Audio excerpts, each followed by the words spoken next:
When you picture the Wild West, you probably imagine cowboys with swagger, saloons echoing with piano music, and sunsets over dusty plains. But behind the legends and the shootouts were people doing the jobs no one wants to talk about. The truth? Most of the West wasn't wild. It was filthy, exhausting, and full of really bad jobs. Jobs so brutal, so degrading, so dangerous, you wouldn't last one day. At Beyond the Wild West, we go deeper than myths and movie tropes. This isn't about heroic gunmen or lawmen on horseback.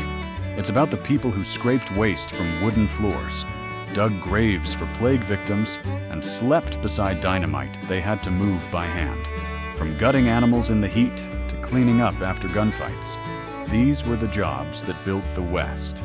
Quietly, painfully, and with a stench no whiskey could cover up. So buckle in and leave your cowboy dreams at the door. Because we're counting down the 10 worst jobs in the Wild West, and why you'd probably quit by lunchtime. Top 1. Stable cleaner. Smelled like hell, paid even worse. If you've ever complained about your 9 to 5, try shoveling horse dung for 12 hours straight, in a heat wave, without gloves, without boots, and definitely without dignity. In the Old West, someone had to clean the stables, and it wasn't the cowboy with the shiny spurs. Stable cleaners, often young boys, poor immigrants, or prisoners working off fines, had the thankless job of mucking out stalls filled with days, sometimes weeks, of filth. The stench was unbearable, the flies were relentless, and the risk of stepping on something unspeakable was guaranteed. But it wasn't just horse manure they dealt with. Blood from injured animals, rotting feed, rats, fleas, even snakes curling up under the hay. Everything ended up on the stable floor.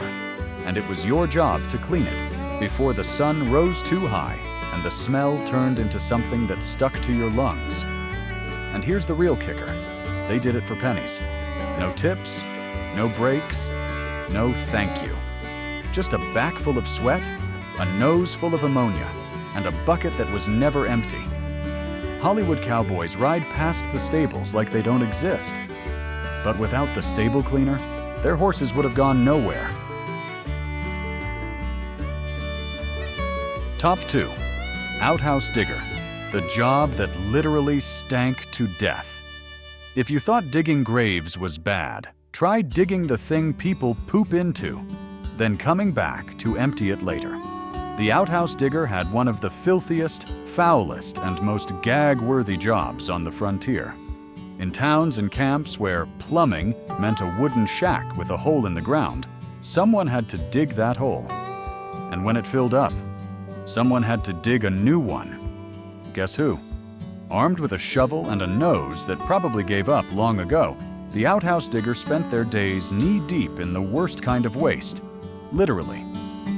Human waste, flies, dead rodents, and God knows what else. The smell clung to their clothes, their skin, their soul. Even saloon girls wouldn't stand near them. But it wasn't just gross, it was dangerous. Methane buildup from decomposing waste could suffocate you in seconds. A misstep on rotting boards could send you plunging straight into the pit. And infection? Practically guaranteed. Cuts, scrapes, bug bites all turned septic fast. No one respected the outhouse digger. Most people pretended they didn't exist. But without them, towns would have drowned in their own filth. Quite literally. In the Old West, some men died in shootouts. This guy risked dying from digging the wrong turd trench. Top 3. Buffalo skinners, covered in blood, surrounded by rot. You weren't a hunter. You were the guy who cleaned up the mess and got eaten alive for it. Buffalo hunting was big business in the 1800s. But once the bullets stopped flying and the massive beasts hit the dirt, someone had to walk up, knife in hand, and start cutting. That was the buffalo skinner. His job? Strip hundreds of pounds of hide from a still warm carcass, then do it again, and again, and again. Blood soaked through your boots, guts spilled everywhere. The smell? A mix of death, sun-baked flesh, and whatever disease the animal had. You'd work for hours in the blazing heat, surrounded by swarming flies, vultures, and, yes, wolves circling just outside camp. Skinning wasn't delicate work. You hacked, pulled, and scraped. One wrong cut meant ruining the hide and your pay. And let's not forget the infected cuts, muscle strain, and disease from constant exposure to rotting meat. Some skinners lost fingers, others lost their minds. And when you were done, you dragged the bloody hide back to camp and collapsed beside a pile of bones and buzzards. It wasn't hunting, it was butchering, day in, day out, with no glory and no clean clothes. You didn't smell bad, you were the smell. Top 4, night herd watch. Alone, exhausted, and one bad sound from a stampede you didn't sleep. You didn't speak, you just listened and hoped nothing moved. On a cattle drive, the herd didn't stop moving at sundown. Neither did the danger. That's where the night herder came in. While everyone else caught a few hours of shut-eye, the night watch rode slow circles around thousands of cattle in near total darkness, listening for one sound: panic. Because when cattle spook, they don't scatter, they stampede. A coyote howl, a clap of thunder, even a sneeze in the wrong place could send the entire herd running. Your job? Stop them. Alone, on horseback, in the pitch black. If you fell off your horse or got trampled, no one would hear you scream over the thunder of hooves. To keep the cattle calm, herders sometimes sang. Not for fun, but to survive. Quiet voices in the night were the only thing between order and chaos. And the shift lasted all night. Sleep-deprived, saddle-sore, surrounded by thousands of half-wild animals and the pitch-black plains. No fire, no coffee, just moonlight, nerves, and the constant thought, if they run, I die. Forget duels, forget shootouts. This job killed slowly, with exhaustion, cold, and fear. Top 5. Tannery worker. The cowboy job that reeked worse than death. If hell had a smell, it probably came from a tannery. Tanning hides was one of the nastiest, filthiest, and most revolting jobs in the entire Wild West. Think it's just working with leather? Think again. First, you started by stripping the flesh off rotting animal carcasses, sometimes days or weeks old, baking under the sun. Then came the real horror, soaking the hides in a toxic brew of animal brains, urine, lime, dung, and wood ash. Yes, literal human or animal urine, collected and poured into vats where hides marinated for days. Workers stood in ankle-deep sludge, their hands cracked and burned from the harsh chemicals. The stench never left your clothes, or your skin, or your soul. And if you got a cut or scrape while working, and you always did, the risk of infection was almost guaranteed. The air around tanneries was so foul that towns tried to build them as far away as possible. Even other cowboys didn't want to be near them. And yet, somebody had to do it. Why? Because leather was essential. Saddles, boots, harnesses, they all came from this miserable process. And behind every tough cowboy wearing a sleek pair of boots, there was a tannery worker who smelled like death, and probably felt worse. You didn't just suffer through this job, you carried it with you. Cowboys might have had grit, but tannery workers, they had stomachs of steel and no sense of smell left. Top 6. Chimney sweep. Climb in, cough out. Hope you live. Your uniform was soot, your ladder was hope, and your reward? A lung full of death. If you thought chimney sweeping was a London thing, think again. In frontier towns, stoves and fireplaces were essential. But keeping them clean? That fell to the smallest, scrappiest soul around. Often that meant children. Yes, actual kids were shoved headfirst into soot-choked chimneys barely wider than their shoulders. They wriggled up with brushes, scraped down years of baked-on creosote, and tried not to choke or fall. Breathing was optional.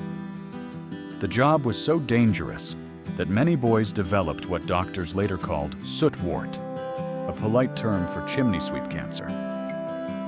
Not that there were any doctors around to tell you that in Tombstone.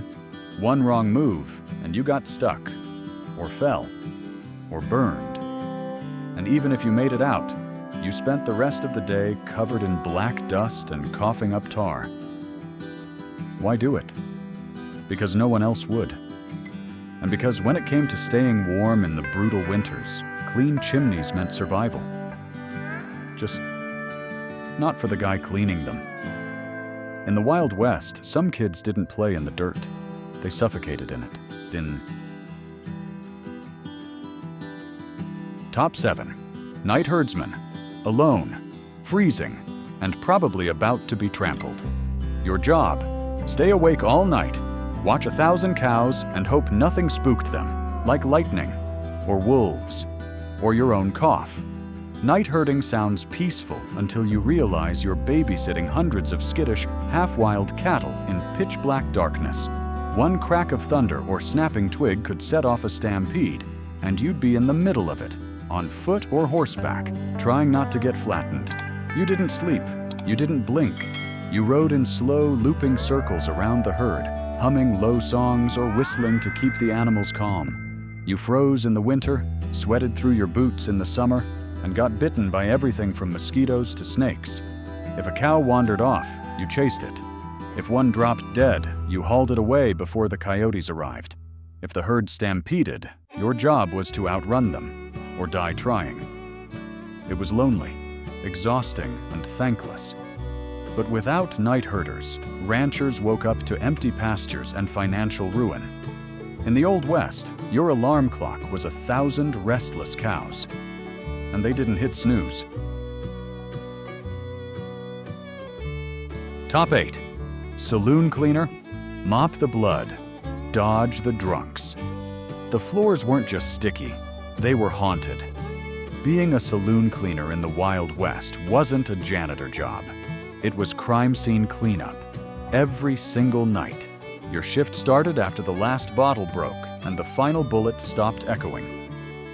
You walked in with a mop and a bucket and stepped over vomit, urine, spilled beer, and sometimes a dead body. Blood soaked into the floorboards. Teeth got kicked under tables. Rats were regulars. And the best part? You were expected to work around passed-out gamblers, fist-fighting cowboys, and sleeping drunks who might wake up swinging. Or worse, mistaking you for the guy who cheated them at cards. There were no gloves, no disinfectants, just a rag, some old whiskey, and prayers that nothing crawled out from under the bar. You cleaned spit buckets, emptied chamber pots, scrubbed blood off walls, and dodged knives that didn't quite land during last night's brawl. Hollywood shows the saloon as the place to be, but for the guy who had to clean it, it was less cheers, more clean this up before someone else bleeds on it. Top 9. Bone picker, collecting what the coyotes left behind. The pay was bad, the smell was worse, the trauma, permanent. Ever wonder what happened to all the dead animals that didn't get eaten or buried? Meet the bone picker, arguably the most morbid job on the frontier. Bone pickers rode out into the plains looking for carcasses. Buffalo, cattle, horses, you name it. Not to honor the dead, but to strip them for parts. Bones, hides, and anything else that could be sold to glue factories, tanneries, or tool makers. That meant working elbow deep in rot. Buzzards circled overhead. Worms writhed in the sun-baked meat. And the smell? Imagine wet death mixed with hot leather and regret. Sometimes the bones weren't from animals. Raiders, settlers, and outlaws all left behind bodies. Bone pickers found them too. You just hoped it wasn't someone you knew. There was also the risk of being mistaken for a grave robber, or worse, a scavenging thief. Armed riders didn't always ask questions before shooting, but for a few cents per jawbone, they kept doing it. because even in death, the frontier still had a price tag. In the Wild West, you didn't have to die to end up in a bad job. You just had to follow the buzzards. Top 10. Town hangman. Paid to kill. Then eat lunch. Next door, your job was death. Your break was awkward. Being a hangman wasn't just grim, it was public. Everyone knew who you were. You weren't some shadowy figure in a mask. You were the guy who tied the rope, tested the drop, and sent people into the afterlife, while kids watched from rooftops and vendors sold popcorn. Hangings weren't rare, they were scheduled. Your day might start with breakfast, followed by an execution at noon, and lunch next door at the saloon. Try eating stew while the crowd you just entertained stares you down. There was no training, no counseling, just a list of names, a noose, and a crowd waiting for the show. If you tied the rope wrong, the neck didn't break. People strangled slowly. If the drop was too far, heads popped clean off. And guess who got blamed for doing it too well or not well enough? You. Hangmen were often hated, isolated, paid in silence. And when they walked into town, even the worst outlaw looked the other way. But someone had to do it. In the Old West, justice was swift. And you were the poor soul who had to make sure the rope didn't slip. The jobs that built the West and nearly broke everyone involved. We talk about the Wild West like it was all shootouts and sunsets, but behind every cowboy hat and swinging saloon door was someone doing a job so nasty, so miserable, you wouldn't last one day in their boots. They cleaned up after bar fights, dug graves in frozen ground, burned infected bodies, and wiped with corn cobs. They served whiskey with one hand and swatted flies with the other. They weren't legends, they were survivors. Tired, underpaid, covered in grime, and holding the frontier together one filthy job at a time. So the next time you watch a Western and dream of wide-open freedom, just remember, someone had to clean the outhouse, someone had to cut the noose, and someone, God help them, had to reuse the family bathwater. This has been Beyond the Wild West, where we go past the myth and dig into the dirt, literally. If you enjoyed this gritty look into the jobs you'll never see on the silver screen, hit subscribe, ring the bell, and saddle up for more brutal truths from the frontier. We've got plenty more stories coming, filthy, forgotten, and 100% real. See you in the next one, if you can handle it. Cowboy.